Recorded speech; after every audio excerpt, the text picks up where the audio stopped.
ಪ್ರತಿಯೊಬ್ಬ ಮನುಷ್ಯನು ತನ್ನ ಜೀವಿತಾವಧಿಯಲ್ಲಿ ಒಂದಲ್ಲ ಒಂದು ಕ್ಷಣ ನಾನು ವೈದ್ಯನಾಗಬೇಕಾಗಿತ್ತು ಅಂತ ಭಾವಿಸ್ತಾನೆ. ವೈದ್ಯ ವೃತ್ತಿ ಅಂಥ ಪವಿತ್ರವಾದ ಮತ್ತು ಅಷ್ಟು ಗೌರವ ಹೊಂದಿರುವಂತಹ ವೃತ್ತಿ. ಸೊ ಈ ವೃತ್ತಿ ಯಾರಿಗೂ ಸುಮ್ಮನೆ ಸಿಗಲ್ಲ. ಇದು ಒಂದು ಪ್ರಯತ್ನ, ಇದಕ್ಕೊಂದು ಪ್ರಾಮಾಣಿಕತೆ, ಇದಕ್ಕೊಂದು ಸಾಮರ್ಥ್ಯ ಬೇಕಾಗ್ತದೆ. ಸೊ ಮೊದಲನೇದಾಗಿ ನಾವು ವೈದ್ಯರಾಗಬೇಕು ಅಂದರೆ ನಮ್ಮ ಹೈಸ್ಕೂಲನ್ನು ಮುಗಿಸಿದ ಮೇಲೆ ಪ್ರೀ ಯೂನಿವರ್ಸಿಟಿ ಕಾಲೇಜಲ್ಲಿ ಸೈನ್ಸ್ PCMBನಲ್ಲಿ ಜಾಯಿನ್ ಆಗಬೇಕಾಗತ್ತೆ. ಒಂದು ಸತಿ ಪ್ರೀ ಯೂನಿವರ್ಸಿಟಿ ಕಾಲೇಜ್ ಅಂದರೆ PUC ಮುಗಿಸಿದ ಮೇಲೆ ನಾವು ನೀಟ್ ಎಕ್ಸಾಮ್ಸ್ ತೊಗೋಬೇಕಾಗತ್ತೆ. ನೀಟ್ ಎಕ್ಸಾಮ್ಸಲ್ಲಿ ಆಲ್ ಇಂಡಿಯಾ ರ್ಯಾಂಕಿಂಗ್ ಸಿಗುತ್ತೆ. ರ್ಯಾಂಕಿಂಗ್ ಅನುಗುಣವಾಗಿ ನಾವು ಇಚ್ಛಿಸಿದಂಥ ಮೆಡಿಕಲ್ ಕಾಲೇಜ್, ಅಂದರೆ ನಾವು ಇಚ್ಛಿಸಿದಂಥ ಮೆಡಿಕಲ್ ಕಾಲೇಜ್ ನಮಗೆ ರ್ಯಾಂಕಿಂಗ್ ಅನುಗುಣವಾಗಿ ಸಿಗದೇ ಇರ್ಬೋದು, ಆದರೆ ನಾವು ನಮಗೆ ದೊರಕಿದಂತಹ ಮೆಡಿಕಲ್ ಕಾಲೇಜಲ್ಲಿ ಅಡ್ಮಿಷನ್ಸ್ ತೊಗೋಬೇಕಾಗತ್ತೆ.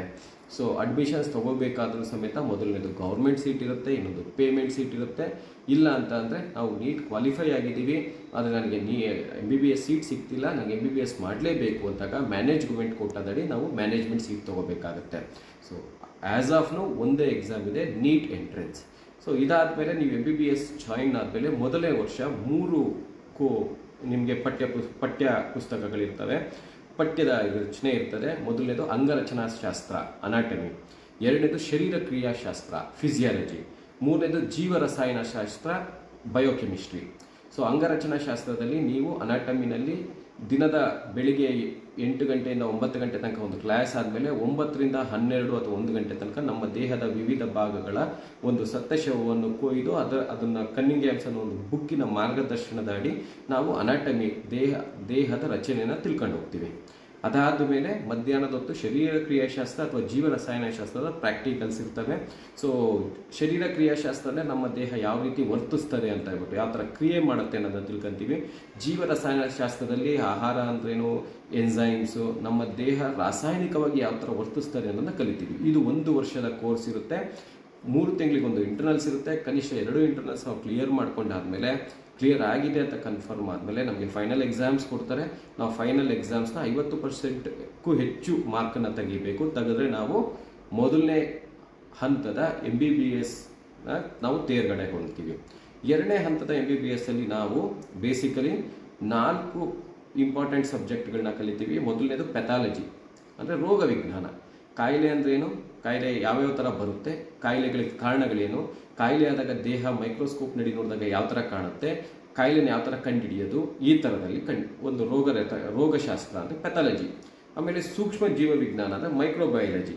ಸಣ್ಣ ಸೂಕ್ಷ್ಮ ನಮ್ಮ ದೇಹಕ್ಕೆ ಯಾವ್ಯಾವ ರೀತಿ ಸೂಕ್ಷ್ಮ ಜೀವಿಗಳು ಯಾವ್ಯಾವ ರೀತಿ ನಮಗೆ ತೊಂದರೆ ಕೊಡ್ತವೆ, ನಾವು ಯಾವ್ಯಾವ ರೀತಿ ಮೆಡಿಸಿನ್ಸ್ ತೊಗೋಬೇಕಾಗ್ಬೋದು. ಸೊ ನಮ್ಮ ದೇಹವನ್ನು ಇನ್ಫೆಕ್ಟ್ ಮಾಡುವಂತಹ ಸೂಕ್ಷ್ಮ ಜೀವಾಣುಗಳ ಬಗ್ಗೆ ನಾವು ತಿಳ್ಕೊತೀವಿ. ಅದಾದಮೇಲೆ ಔಷಧ ಶಾಸ್ತ್ರ. ಔಷಧಿ ಅಂದರೆ ಏನು, ಯಾವ ಪ್ರಮಾಣದಲ್ಲಿ ತೊಗೋಬೇಕು, ನಮ್ಮ ದೇಹಕ್ಕೆ ಯಾವ ಥರ ವರ್ಕ್ ಮಾಡುತ್ತೆ, ಔಷಧಿಗಳನ್ನ ಯಾವ ಥರ ರೆಡಿ ಮಾಡ್ತೀವಿ, ನಾವು ಯಾವ ಥರ ಕ್ಲಿನಿಕಲ್ ಟ್ರಯಲ್ಸ್ ಮಾಡ್ತೀವಿ. ಸೊ ಔಷಧಿಗಳ ವಿವಿಧ ಭಾಗಗಳು ಯಾವ್ಯಾವು, ಅವು ಯಾವ ಥರ, ಇವುಗಳ ಬಗ್ಗೆ ಒಂದು ಔಷಧ ಶಾಸ್ತ್ರ ಅಂತ ತಿಳ್ಕೊತೀವಿ. ಇದಾದ ಮೇಲೆ ಮುನ್ನೆಚ್ಚರಿಕೆ ಮತ್ತು ಸಾಮಾಜಿಕ ಆರೋಗ್ಯ ವಿಜ್ಞಾನ ಅಂತ ಅಂದರೆ ಪ್ರಿವೆಂಟಿವ್ ಆ್ಯಂಡ್ ಸೋಷಿಯಲ್ ಮೆಡಿಸಿನ್. ಕಾಯಿಲೆ ಬರೋಕ್ಕಿಂತ ಮುಂಚೆ ತಡೆಗಟ್ಟೋದು ಹೇಗೆ, ಸೊ ನಾವು ಕಾಯಿಲೆನ ಬರದೇ ಇರೋ ಥರ ಯಾವ ಥರ ಕಾಪಾಡೋದು, ವ್ಯಾಕ್ಸಿನೇಷನ್ ಇರ್ಬೋದು, ಆಹಾರ ಇರ್ಬೋದು, ನಾವು ಯಾವ್ಯಾವ ಥರ ಆಹಾರ ತಿಂತೀವಿ. ಸಾಮಾಜಿಕ ವಿಜ್ಞಾನ ಅಂತಂದರೆ ಬಡತನ ಅಂದ್ರೇನು, ಅಬೋ ಪಾವರ್ಟಿ ಲೈನ್ ಅಂದ್ರೇನು, ಸ್ಕೀಮ್ಸ್ ಏನಿದ್ದಾವೆ, ನ್ಯಾಷನಲ್ ಸ್ಕೀಮ್ಸ್ ಏನಿದ್ದಾವೆ, national rural health mission, ASHA worker ಕೆಲಸ ಏನು, ಅಂಗನವಾಡಿ ವರ್ಕರ್ ಕೆಲಸ ಏನು, ಸೊ RCH ಆಫೀಸರ್ ಕೆಲಸ ಏನು, ಸೊ PHC ಮೆಡಿಕಲ್ ಆಫೀಸರ್ ಅವನ ಅಂಗ ಏನು, ಅವನ ಕೆಲಸಗಳೇನು, ಇವನ್ನೆಲ್ಲ ನಾವು ಈ ಪ್ರಿವೆಂಟಿವ್ ತಡೆಗಟ್ಟುವಿಕೆ ಮತ್ತು ಸಾಮಾಜಿಕ ಆರೋಗ್ಯ ವಿಜ್ಞಾನದಲ್ಲಿ ಕಲಿತೀವಿ. ಮತ್ತು ಇದನ್ನು ನಾವು ಈ ಎಕ್ಸಾಮ್ ಆ್ಯಕ್ಚುಲಿ ನಾವು 2.5 ವರ್ಷ ಆದಮೇಲೆ ಈ 4 ಎಕ್ಸಾಮ್ಸನ್ನು ನಾವು ಕೊಡ್ತೀವಿ. ಸೊ ಮೊದಲನೇ ವರ್ಷ ನಾವು ಪಾಸಾಗಲೇಬೇಕು. ಪಾಸಾಗಲಿಲ್ಲ ಅಂತಂದರೆ ಕ್ಯಾರಿ ಆನ್ ಇರಲ್ಲ. ಬಟ್ ಈ 4 ವಿಜ್ಞಾನದಲ್ಲಿ ಅಂದರೆ ರೋಗ ವಿಜ್ಞಾನ, ಸೂಕ್ಷ್ಮ ಜೀವ ವಿಜ್ಞಾನ, ಔಷಧಶಾಸ್ತ್ರ, ಮುನ್ನೆಚ್ಚರಿಕೆ ಮತ್ತು ಸಾಮಾಜಿಕ ಆರೋಗ್ಯ ವಿಜ್ಞಾನ ನಾವು ಕ್ಯಾರಿ ಆನ್ ಮಾಡ್ಬೋದು. ಅಕಸ್ಮಾತ್ ನಾವು ಫೇಲ್ ಆದರೂ ಸಹಿತ ಮುಂದಿನ ವರ್ಷಕ್ಕೆ ನಾವು ಹೋಗ್ಬೋದು, ಮುಂದಿನ ಹಂತಕ್ಕೆ ನಾವು ಹೋಗ್ಬೋದು, ಮತ್ತೆ ಬಂದು ಅದನ್ನು ಎಕ್ಸಾಮ್ ಕೊಟ್ಟು ನಾವು ಪಾಸ್ ಮಾಡ್ಕೋಬೋದು. ಸೊ ಒಂದು ಆಪ್ಷನ್ ಇರ್ತದೆ ಇಲ್ಲಿ. ಇದ್ರ ಜೊತೆ ನಮಗೆ ಈ ಬೆಳಿಗ್ಗೆ ಹೊತ್ತೆಲ್ಲ ಬೆಳಿಗ್ಗೆ ನಾವು 9 ಗಂಟೆಯಿಂದ 12 ಗಂಟೆ ತನಕ ಕ್ಲಿನಿಕಲ್ಸ್ ಅಂತ ಹೇಳ್ತೀವಿ. ಅಂದರೆ ನಾವು ಆಸ್ಪತ್ರೆಗೆ ಹೋಗ್ತೀವಿ. ಬೆಳಿಗ್ಗೆ ಕ್ಲಾಸ್ ಇರುತ್ತೆ, ಮಧ್ಯಾಹ್ನ ಕ್ಲಾಸ್ ಇರುತ್ತೆ, ಸಂಜೆ ಪ್ರಾಕ್ಟಿಕಲ್ಸ್ ಇರುತ್ತೆ. 9ರಿಂದ 12 ಗಂಟೆ ತನಕ ನಾವು ಹಾಸ್ಪಿಟಲ್ ವಿವಿಧ ಡಿಪಾರ್ಟ್ಮೆಂಟ್ಗೆ ನಮ್ಮನ್ನು ಪೋಸ್ಟಿಂಗ್ ಆಗ್ತಾರೆ. ಸರ್ಜರಿ ಇರ್ಬೋದು, OBG ಇರ್ಬೋದು, ಎಲ್ಲ ನಾವು ವಿಭಾಗಗಳಲ್ಲಿ ನಾವು ಡಾಕ್ಟರ್ಗಳು ಯಾವ ಥರ ಟ್ರೀಟ್ ಮಾಡ್ತಿದ್ದಾರೆ, ಪೇಷಂಟ್ಸ್ ಯಾವ ಥರ ನೋಡ್ತಾ ಇದ್ದಾರೆ, ಆಪರೇಷನ್ ಥಿಯೇಟರ್ ಹೆಂಗೆ ವರ್ಕ್ ಆಗುತ್ತೆ, ವಾರ್ಡ್ಸಲ್ಲಿ ಹೆಂಗೆ ವರ್ಕ್ ಆಗುತ್ತೆ, ಇದನ್ನು ನಾವು ಕಲ್ತ್ಕೊಂಡು ಬರ್ತೀವಿ. ಸೊ ಇದಾಗಿ ಈ 2 ಹಂತಗಳು ನಾವು ಮುಗಿಸುವಷ್ಟೊತ್ತಿಗೆ ನಾವು 2.5 ವರ್ಷಗಳ ವೈದ್ಯಕೀಯ ಶಿಕ್ಷಣದ ವಿದ್ಯಾಭ್ಯಾಸವನ್ನು ಮುಗಿಸಿರ್ತೀವಿ. ಇದಾದ ಮೇಲೆ 3ನೇ ವರ್ಷದ ವೈದ್ಯಕೀಯ ವಿಜ್ಞಾನದಲ್ಲಿ ಕಿವಿ ಮೂಗು ಗಂಟಲು ವಿಜ್ಞಾನ ಅಂತಂದರೆ ಕಿವಿಗೆ ಬರುವಂಥ ಕಾಯಿಲೆಗಳು, ಗಂಟಲಿಗೆ ಬರುವಂಥ ಕಾಯಿಲೆಗಳು, ಮೂಗಿಗೆ ಬರುವಂಥ ಕಾಯಿಲೆಗಳ ಬಗ್ಗೆ ಒಂದು ಸಬ್ಜೆಕ್ಟ್ ತಿಳ್ಕೊತೀವಿ. ಅದಾದ ಮೇಲೆ ನೇತ್ರ ವಿಜ್ಞಾನ, ಕಣ್ಣಿಗೆ ಸಂಬಂಧಪಟ್ಟ ಕಾಯಿಲೆಗಳು. ಅದಾದ ಮೇಲೆ ವಿಧಿವಿಜ್ಞಾನ ಮತ್ತು ವಿಷವಿಜ್ಞಾನ ಶಾಸ್ತ್ರ. ವಿಧಿವಿಜ್ಞಾನ ಅಂದರೆ ಫೊರೆನ್ಸಿಕ್ ಮೆಡಿಸಿನ್ ಅಂತ ಅಂದರೆ ಯಾವುದಾದ್ರು ಲೀಗಲ್ ಕಾಂಪ್ಲಿಕೇಶನ್ಸ್ ಏನಿರುತ್ತೆ, ಕಾನೂನಾತ್ಮಕವಾಗಿ ನಾವು ಏನೆಲ್ಲ ತಿಳ್ಕೊಂಡಿರ್ಬೇಕಾಗುತ್ತೆ ಡಾಕ್ಟರ್ ಆಗಬೇಕು ಅಂದರೆ. ಕೆಲವೊಬ್ರು ನಿಜವಾಗ್ಲೂ ಕೊಲೆ ಮಾಡಿರ್ತಾರೆ, ಹಾಸ್ಪಿಟಲ್ ಹತ್ರ ಸುಮ್ಮನೆ ತೊಗೊಂಬರ್ತಾರೆ. ನಮಗೆ ಕೊಲೆನಾ ಅಥವಾ ನಿಜವಾಗ್ಲೂ ಪೇಷಂಟ್ ಇದೆಯಾ, ಸುಳ್ಳು ಹೇಳ್ತಿದ್ದಾನ, ನಿಜ ಹೇಳ್ತಿದ್ದಾನ, ಸುಮ್ಮನೆ ನಾಟಕ ಆಡ್ತಿದ್ದಾನ, ಇದನ್ನು ನಾವು ವಿಧಿವಿಜ್ಞಾನ. ವಿಷ ತೊಗೊಂಡ್ರೆ ಏನು ಮಾಡಬೇಕು, ಯಾವ್ಯಾವೆಲ್ಲ ಹೌಸ್ ಹೋಲ್ಡ್ ವಿಷಯಗಳಿದ್ದಾವೆ, ಯಾವ್ಯಾವ ಮಾರ್ಕೆಟಲ್ಲಿ ಸಿಗುವಂಥ ವಿಷಯಗಳಿದ್ದಾವೆ, ಇವನ್ನ ನಾವು ವಿಧಿವಿಜ್ಞಾನ ಮತ್ತು ವಿಷವಿಜ್ಞಾನ ಶಾಸ್ತ್ರ, ಇದರಲ್ಲಿ ಪೋಸ್ಟ್ ಮಾರ್ಟಮ್ ಇತ್ಯಾದಿಗಳನ್ನ ನಾವು ಕಲಿಸಲಾಗುತ್ತೆ ನಮಗೆ.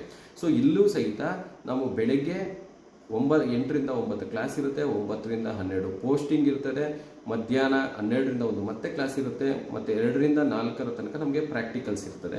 ಸಂಜೆ ಮೇಲೂ ನಾವು ಹೋಗ್ಬಿಟ್ಟು ನಾಳೆ ಬೆಳಿಗ್ಗೆ ಕ್ಲಿನಿಕಲ್ಸ್ಗೆ ನಾವು ಮತ್ತೆ ವಾರ್ಡ್ಸಲ್ಲಿ ಓಡಾಡಿ ಪೇಷಂಟ್ ಹಿಸ್ಟ್ರಿ ತೊಗೊಳೋದು, ಇವನ್ನೆಲ್ಲ ನಾವು ಮಾಡ್ತಾ ಇರ್ತೀವಿ. ಸೊ ಇದು ಮುಗಿಸೋ ವರ್ಷಕ್ಕೆ ಮೊದಲನೇ ಹಂತದ MBBS 1 ವರ್ಷದ ಕೋರ್ಸ್ ಆದರೆ, 2ನೇ ಹಂತ 1.5 ವರ್ಷ, 3ನೇ ಹಂತ 1 ವರ್ಷ, ಟೋಟಲ್ ನಾವು 3.5 ವರ್ಷಗಳ ಕಾಲ ನಮ್ಮ ವೈದ್ಯಕೀಯ ವಿದ್ಯಾಭ್ಯಾಸದಲ್ಲಿ ಮುಂದುವರೆದಿರ್ತೀವಿ. ಈ ಸಬ್ಜೆಕ್ಟ್ಗಳನ್ನ ನಾವು ಪಾಸ್ ಆದರೆ ನಾವು ಅಂತಿಮ ಹಂತಕ್ಕೆ ಹೋಗ್ತೀವಿ.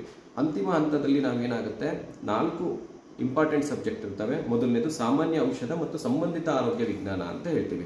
ಜನರಲ್ ಮೆಡಿಸಿನ್ ಮತ್ತು ಅಲೈಡ್ ಮೆಡಿಕಲ್ ಸೈನ್ಸಸ್ ಅಂತ ಅಂದರೆ ಕಾಯಿಲೆ ರೋಗ ಯಾವ ಜನರಲ್ ಆಗಿ ಬರುತ್ತೆ, ಕೆಮ್ಮು, ನೆಗಡಿ, ಶ್ವಾಸಕೋಶದ ಕಾಯಿಲೆಗಳು, ಬ್ರೈನ್ ಕಾಯಿಲೆಗಳು, ಹೊಟ್ಟೆ ಕಾಯಿಲೆ, ಸ್ಟ್ರೋಕು, ಹಾರ್ಟ್ ಅಟ್ಯಾಕು ಇತ್ಯಾದಿ. ಇವು ಜನರಲ್ ಮೆಡಿಸಿನ್ ಅಂದರೆ ಮೆಡಿಸಿನ್ ಕೊಟ್ಟು ಗುಣ ಮಾಡುವಂಥ ಕಾಯಿಲೆಗಳು ಯಾವುವು, ಅವನ್ನ ನಾವು ಯಾವ ಥರ ಹ್ಯಾಂಡಲ್ ಮಾಡಬೇಕು. ಡೆಂಗ್ಯೂ ಇತ್ಯಾದಿ ನಾವು ಜನರಲ್ ಆಗಿ ಏನು ಹೇಳ್ತೀವಿ ಅಂದರೆ ಅರ್ಬುದ ರೋಗ ಇರ್ಬೋದು, ಸಾಂಕ್ರಾಮಿಕ ರೋಗ ಇರ್ಬೋದು, ಆಟೋ ಇಮ್ಯೂನ್ ಡಿಸೀಸ್ ಅಂದರೆ ಸೆಲ್ಫ್ ಡಿಸ್ಟ್ರಕ್ಟಿವ್ ಕಾಯಿಲೆಗಳಿರ್ಬೋದು, ಸೊ ರುಮೆಟಾಯ್ಡ್ ಆರ್ಥರೈಟಿಸ್, SIV, ಈ ಥರ ಅನೇಕ ಕಾಯಿಲೆಗಳು, ಅವುಗಳ ರೋಗ ಲಕ್ಷಣಗಳು, ಅದಕ್ಕೆ ಕೊಡಬೇಕಾದ ಔಷಧಿ ಉಪಚಾರಗಳ ಬಗ್ಗೆ ನಾವು ತಿಳ್ಕೊತೀವಿ. 2ನೇ ಸಬ್ಜೆಕ್ಟ್ ಬಂದ್ಬಿಟ್ಟು ಸಾಮಾನ್ಯ ಶಸ್ತ್ರಚಿಕಿತ್ಸೆ ಮತ್ತು ಸಂಬಂಧಿತ ಆರೋಗ್ಯ ವಿಜ್ಞಾನ ಅಂತ. ಸೊ ಇಲ್ಲಿ ನಾವು ಶಸ್ತ್ರಚಿಕಿತ್ಸೆ ಹೇಗೆ ಮಾಡೋದು ಅಂತ ಕಲಿತೀವಿ. ಅದು ಮೂಳೆ ಶಸ್ತ್ರಚಿಕಿತ್ಸೆ ಇರ್ಬೋದು, ಜನರಲ್ ಸರ್ಜರಿ, ಅಪೆಂಡಿಕ್ಸು, ಹೊಟ್ಟೆ ಏನಾದರೂ ತೂತಾಗಿದ್ರೆ ಯಾವ ಥರ ಮಾಡ್ಬೋದು, ಕರಳಾಗಿ ತೂತಾಗಿದ್ರೆ ಯಾವ ಥರ ಮಾಡೋದು, ಡ್ರೆಸ್ಸಿಂಗ್ ಹೆಂಗೆ ಮಾಡೋದು, ಗಾಯ ಯಾವ ಥರ, ಡಯಾಬಿಟಿಕ್ ಗಾಯ ಯಾವ ಥರ, ನಾನ್ ಡಯಾಬಿಟಿಕ್ ಗಾಯ ಯಾವ ಥರ, ಇವನ್ನೆಲ್ಲ ನಾವು ಕಲಿತೀವಿ. ಸೊ ಸಾಮಾನ್ಯ ಆರೋಗ್ಯ ವಿಜ್ಞಾನ ಮತ್ತು ಸಂಬಂಧಿತ ಆರೋಗ್ಯ ವಿಜ್ಞಾನ ಅಂತಂದರೆ ಅದರಲ್ಲಿ ರೇಡಿಯಾಲಜಿ, ಅನೇಕ ವಿಭಾಗಗಳನ್ನ ನಾವು ಕಲಿತೀವಿ. ಸಾಮಾನ್ಯ ಶಸ್ತ್ರಚಿಕಿತ್ಸೆಯಲ್ಲಿ ಆರ್ಥೋಪಿಡಿಕ್ಸು, ಮೂಳೆ ರೋಗ, ಮೂಳೆ ಮುರಿತ ಇತ್ಯಾದಿಗಳ ಎಲ್ಲಿ ನಾವೆಲ್ಲ ಆಪರೇಷನ್ ಮಾಡಬೇಕಾಗುತ್ತೆ ಅವುಗಳ ಬಗ್ಗೆ ಕಲಿತೀವಿ. ಅದಾದ ಮೇಲೆ 3ನೇ ಸಬ್ಜೆಕ್ಟ್ ಬಂದ್ಬಿಟ್ಟು ಪ್ರಸೂತಿ ಮತ್ತು ಸ್ತ್ರೀರೋಗ ಶಾಸ್ತ್ರ. ಅಂದರೆ ಹೆರಿಗೆ ಮಾಡೋದು ಹೇಗೆ, ಸಿಸೇರಿಯನ್ ಮಾಡೋದು ಯಾವ ಥರ, ಯಾವಾಗ ಸಿಸೇರಿಯನ್ ಇಂಡಿಕೇಶನ್ಸ್ ಏನು, ಇದಾದಮೇಲೆ ಸ್ತ್ರೀರೋಗಗಳಂದ್ರೇನು, ಬಿಳಿ ಮುಟ್ಟೆ ಯಾವ ಥರ ಹೋಗ್ತದೆ, ಡಿಸ್ಮೆನೋರಿಯಾ ಅಂತ ಅಂದ್ರೇನು ಇತ್ಯಾದಿ ಪ್ರಸೂತಿ ಮತ್ತು ಸ್ತ್ರೀರೋಗ ಶಾಸ್ತ್ರದ ಬಗ್ಗೆ ಕಲಿತೀವಿ. ಮತ್ತು ಶಿಶು ವೈದ್ಯ ಶಾಸ್ತ್ರ ಅಂದರೆ ಪೀಡಿಯಾಟ್ರಿಕ್ಸ್ ಬಗ್ಗೆ ಸಹಿತ ಕಲಿತೀವಿ. ಮಕ್ಕಳು, ಶಿಶುಗಳಿಗೆ ಬರುವ ಕಾಯಿಲೆಗಳಿರೋ ನಾವು ಯಾವ ಥರ ಮುನ್ನೆಚ್ಚರಿಕೆ ಕ್ರಮಗಳನ್ನ ಕೈಗೊಳ್ಳಬೇಕು, ವ್ಯಾಕ್ಸಿನೇಷನ್ ಏನು, ವ್ಯಾಕ್ಸಿನೇಷನ್ ಶೆಡ್ಯೂಲ್ಸ್ ಏನು, ಈಗ ಗೌರ್ಮೆಂಟ್ ಶೆಡ್ಯೂಲ್ ಏನಿದೆ, ಪೀಡಿಯಾಟ್ರಿಕ್ ಅಸೋಸಿಯೇಷನ್ ಶೆಡ್ಯೂಲ್ ಏನಿದೆ, ಇವುಗಳನ್ನೆಲ್ಲ ನಾವು ಕಲಿತೀವಿ. ಸೊ ಇಷ್ಟು ಕಲಿತಾದ ಮೇಲೆ ನಾವು MBBS 4.5 ವರ್ಷಗಳ ಕಾಲ ಓದಿ ತಿಳ್ಕೊಂಡ್ವಿ. ಈಗ ಪ್ರಾಕ್ಟಿಕಲ್ ಆಗಿ ಈ 4.5 ವರ್ಷ ಮುಗಿದ ಮೇಲೆ 1 ವರ್ಷಗಳ ಕಾಲ 3 ಮೇಜರ್ ಪೋಸ್ಟಿಂಗ್ಸ್ ಆಗ್ತಾರೆ. 2 ತಿಂಗಳು. ಮೊದಲನೇದಾಗಿ ಜನರಲ್ ಸರ್ಜರಿನ 2 ತಿಂಗಳು ಪೋಸ್ಟಿಂಗ್ ಮಾಡ್ತೀವಿ, OPD ನೋಡ್ತೀವಿ, ವಾರ್ಡ್ಸ್ ನೋಡ್ತೀವಿ, ಕೇಸ್ ಶೀಟ್ಸ್ ಬರಿತೀವಿ. ಅದಾದಮೇಲೆ ಸರ್ಜರಿ ಇದೆ, ಸರ್ಜರೀಸ್ ಅಟೆಂಡ್ ಮಾಡ್ತೀವಿ, ಪ್ರೀ ಆಪ್ ರೆಡಿಮೇಡ್ ಪ್ರಿಪ್ರೇಷನ್ಸ್ ಮಾಡ್ಕೊತೀವಿ, ಪೋಸ್ಟ್ ಆಪ್ ಮ್ಯಾನೇಜ್ ಮಾಡ್ತೀವಿ. ಸೊ ಜನರಲ್ ಮೆಡಿಸಿನಲ್ಲಿ ICU, CCU ಇವುಗಳನ್ನೆಲ್ಲ ಹ್ಯಾಂಡಲ್ ಮಾಡೋದು ಕಲಿಸ್ಕೊಡ್ತಾರೆ. ಅದಾದಮೇಲೆ ನಮ್ಮ ನೆಕ್ಸ್ಟ್ ಮೇಜರ್ ಬಂದ್ಬಿಟ್ಟು ಜನರಲ್ ಸರ್ಜರಿ, ಆಮೇಲೆ OBG ಪ್ರಸೂತಿ, ನಾರ್ಮಲ್ ಡೆಲಿವರಿ ಯಾವ ಥರ ಎಲ್ಲನೂ ಕಲ್ತ್ಕೊಳ್ತೀವಿ. ಸೊ ಬೇಸಿಕಲಿ 6 ತಿಂಗಳು ನಮಗೆ ಈ 3 ಮೇಜರ್ ಸಬ್ಜೆಕ್ಟಲ್ಲಿ ತಿಳುವಳಿಕೆ ಜ್ಞಾನ ಕೊಡಲಾಗುತ್ತೆ. ಆರ್ಥೋಪೆಡಿಕ್ಸಲ್ಲಿ ಸಪ್ರೇಟಾಗಿ 15 ದಿನ ಎಕ್ಸ್ಟ್ರಾ ಪೋಸ್ಟಿಂಗ್ ಇರುತ್ತೆ, ಜನರಲ್ ಸರ್ಜರಿನಲ್ಲಿ ಹಾಕ್ತಾರೆ. ಸೊ 6 ತಿಂಗಳ ಕಾಲ ನಮ್ಮನ್ನು ಬೆಳಿಗ್ಗೆಯಿಂದ ಸಂಜೆ ತನಕ ಹಾಸ್ಪಿಟ್ಲಲ್ಲೇ ಕಲೀಲಿಕ್ಕೆ ಅನುವು ಮಾಡಿಕೊಡ್ಲಾಗುತ್ತೆ. ಆಮೇಲೆ 6 ತಿಂಗಳು ಇದರಲ್ಲಿ 1 ತಿಂಗಳು ನಮ್ಮನ್ನು ಹಳ್ಳಿಗೆ ಹಾಕಲಾಗುತ್ತೆ, PHCಗೆ ಆಗುತ್ತೆ. PHCನಲ್ಲಿ ಯಾವ ಥರ ಇರುತ್ತೆ, ಅಲ್ಲಿ ಸ್ಟಾಫಿನ ಯಾವ ಥರ ಹ್ಯಾಂಡ್ಲ್ ಮಾಡಬೇಕು, ಯಾವ ಇಂಜೆಕ್ಷನ್ ಹೆಂಗೆ ಕೊಡಿಸ್ಬೇಕು, ಕೆಲಸಗಾರರು ಬರಲಿಲ್ಲ ಅಂದರೆ ಕೆಲಸ ಯಾವ ಥರ ತಗೋಬೇಕು, ಇವುಗಳನ್ನೆಲ್ಲ ಅಲ್ಲಿ ಬರುವ ಗೌರ್ಮೆಂಟ್ ಸವಲತ್ತುಗಳೇನು, ನಾವು ಯಾವ ಥರ ಡಾಕ್ಟರ್ಸ್ನ ಕೋರಿಲೇಟ್ ಮಾಡಬೇಕು, ಇವನ್ನ PHCನಲ್ಲಿ ನಮ್ಮನ್ನು ರೂರಲ್ ಪೋಸ್ಟಿಂಗ್ಸಲ್ಲಿ ಕಲಿತೀವಿ.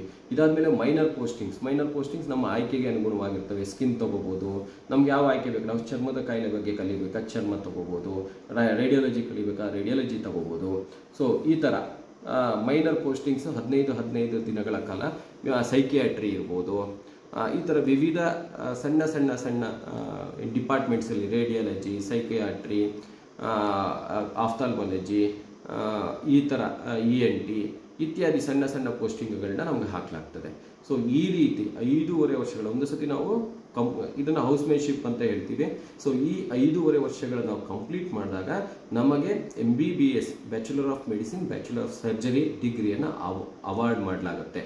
ಸೊ ಇಲ್ಲಿ ತನಕ MBBS ಅನ್ನು ಯಾವ ಥರ ನಾವು ಸೇರ್ಕೋಬೇಕು, ಅದಕ್ಕೆ ಯಾವ ಥರ ನಾವು ರೆಡಿ ಆಗಬೇಕು ಅಂತ ತಿಳ್ಕೊಂಡ್ವಿ. ಅದಾದಮೇಲೆ MBBS ಅಲ್ಲಿ ನಾವು ಯಾವ ಥರ ಏನೇನು ಸಬ್ಜೆಕ್ಟ್ಸ್ನ ಓದ್ತೀವಿ ಅಂತ ತಿಳ್ಕೊಂಡ್ವಿ. MBBS ಆದಮೇಲೆ ಮುಂದಿರುವ ಅವಕಾಶಗಳೇನು ಅನ್ನೋದನ್ನ ಮುಂದಿನ ವಿಡಿಯೋದಲ್ಲಿ ತಿಳಿಸ್ಕೊಡ್ತೀನಿ. ಧನ್ಯವಾದ.